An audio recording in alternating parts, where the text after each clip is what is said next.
If you're writing in the first century in the Egyptian area, these are the most popular names for Jewish men.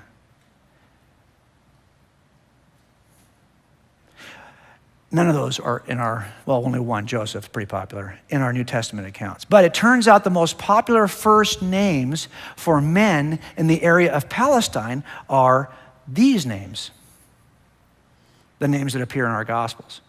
So it appears that the gospel authors at least know what people are called in the first century in the region in which they're writing. And that's why you don't have any names except for the big ones in the Gnostic Gospels, because they don't know what they were calling people over there. These are all false gospels. These Gnostic Gospels coming out of Egypt, usually when it comes to cities, they will only mention one city, Jerusalem. Why? Because that's all they knew from over there in Egypt. Yet the gospel authors writing in the region early knew all the names of the cities that were in the region early. Why did they know? Because they're writing them in the region early. This kind of simple thing confirms something for us. There's another way to go. What if I had another eyewitness, an ancient eyewitness that wasn't a Christian? What do the pagans, the non-Christians, say about Jesus in the years closest to the life of Jesus? Well, I'll tell you what we'll do. We'll look at a few of them and we'll write down what they're saying over here. Now, I want to just launch something at you for a second. I must step out of the light, sorry. I have to do that. If there's a robbery occurring, a bank robbery, and you're a witness to it, and I come over here and I rob this teller, and I reach across the counter, and I say, give me all your money. And then I ask you later, what happened? And you say, I reached across the counter. You say, give me all your money. Now, what kind of corroborative evidence could I find at the counter to confirm her eyewitness account? Fingerprints. I should find a palm print in the direction that she says I leaned. And if I found that palm print, that would be corroborative evidence of what she said in her eyewitness accounts. But would the palm print tell me anything about what I said? Would the palm print confirm I had a gun? So it turns out corroborative evidence is always a fraction of the overall case. Make sense? Now let's say I interviewed this suspect a week later. I said, dude, I know you were in that bank. I wasn't in that bank. I got videotape of you in the bank, stupid. Well, I was in the bank, but I wasn't doing a robbery. Really? I saw you walk over and write a demand note on the counter over here. That wasn't a demand note. That was a deposit slip. Okay. Then you came over to the teller and gave her and you started yelling at the teller. Oh, I was just upset I forgot my ID. That's why I ran out of the bank. Now, has this guy confessed to doing a robbery at the bank? Has he? No. Am I going to use his statement, though, in court? Yeah. Why? Because he has backed into a set of, he's admitted he's in the bank at the time of the robbery, doing everything the other witnesses said were part of the robbery. He wants to re-describe it. He wants to call it something else. But he's given me a lot of facts that I'm going to use against him. Inadvertent statements that I'm going to use against him. Make sense? Something happens in the first century with these guys. They are not Christians. They don't believe it's true, but they back into certain claims that I'm going to write on this wall for you. Here's Thallus, for example, in 52 AD. On the whole world, there pressed the most fearful darkness. This is at the point of the crucifixion. And the rocks were rent by an earthquake, and many places in Judea and other districts were thrown down. This darkness, Thallus, in the third book of his history, calls, it appears to me without reason, an eclipse of the sun. So here we have a guy who's not a Christian, who's saying that that darkness that occurred at the resurrection, it wasn't supernatural. It was just an eclipse of the sun. But in order to back into that statement, he has to give us certain facts that he agrees are true. Apparently there's a guy named Jesus who was lived and then was crucified. And at his crucifixion, there was an earthquake and darkness. Now, it's not for why you Christians think it was, but he has to back into this. I'm in the bank, but I'm not doing a bank robbery. Do you see what he's doing here?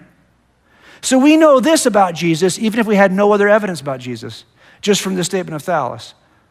Tacitus does something similar. The historian who's not a Christian, who's talking about the destruction of Rome by Nero. He says that consequently, to get rid of the report, Nero fastened the guilt and inflicted the most exquisite tortures on a class hated for their abominations, called Christians by the populace. Christus, from whom the name had its origin, suffered the extreme penalty during the reign of Tiberius at the hands of one of our procurators, Pontius Pilatus, and a most mischievous superstition. What could that be? A mischievous superstition. Thus, checked for the moment, again broke out not only in Judea, the first source of evil, but even in Rome, where all things hideous and shameful from every part of the world find their center and become popular, kind of like Los Angeles. So the point is, he's going to offer that some things here that he thinks are true. He's not a Christian, not a believer, but he's confirmed certain facts. He's confirmed that Jesus was called Christ, and that he was crucified under Pontius Pilate. His followers persecuted. He's even confirmed something I won't go so far as to say. There is some kind of mischievous story out there. What could that be? The resurrection? We may have the very first non-Christian account of the resurrection, at least being reported here, that people were talking about this as early as 56, 60, 65 AD. Here's Maraber Serapion, who is a Syrian philosopher, writing to his son about three philosophers. And he talks about Socrates and about Pythagoras. Or the Jews, who he says murdered their wise king. After that, their kingdom was abolished. God rightly avenged these men. The wise king lived in the teachings he enacted. Here's a reference to Jesus. He's calling him the wise king. Apparently, the Jews caused his death in some way. Phlegon says this early on, quoted by Origen.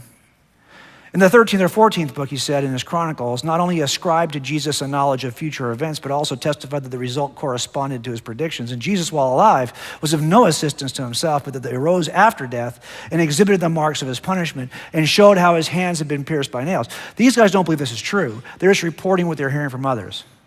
But here's my point. If you lost every piece of Christian literature ever written by anyone, and all you had were the remarks and reports of non-Christians in the first 100 years, here's what you'd know about Jesus. Not bad.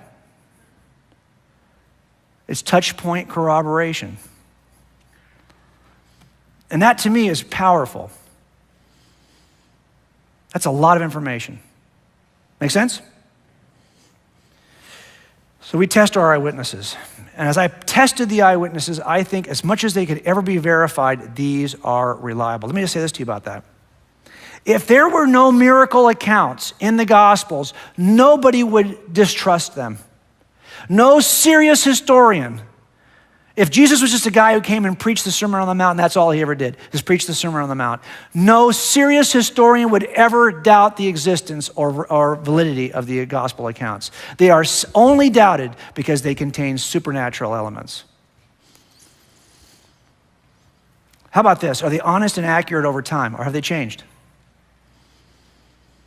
Here's a guy who put to jail. He was also on one of our Dateline. I should put a Dateline preview up here for this case, but this guy killed his wife in 1981, and he told everybody that she ran off, abandoning their small children, 5 and 8 years old.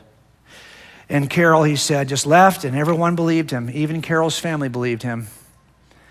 We had no physical evidence because we believed him. In 1981, we took a missing persons report. We didn't work it till 1987. 6 years went by. When we finally decided this was a murder, we called the family and said, hey, she came home, right? Clearly you would have called us if she never came home. And they said, no, she never came home. What? You never called us? They believe she ran off. For 6 years, disappeared, no financial record, never shows up again anywhere, is now in the 2000s. Really? Yeah. We opened a case. We had no physical evidence, not a single picture of the crime scene because he had moved. We never worked it as a homicide. It was a missing persons case. Without a single piece of physical evidence, they convicted this guy in 4 hours. 4 hours. Keith Morrison said, this is the one case, Jim, I don't believe you got right. No one believed it. He confessed, though, at sentencing. So we know he's the killer. And the reason why we convicted him was because he changed his story over time. He had one story in 81. He had one story in 86. He had one story in 96. He had one story in 2012, one story in 2014. You change your story over time, adding details that didn't exist prior, you're probably lying to me.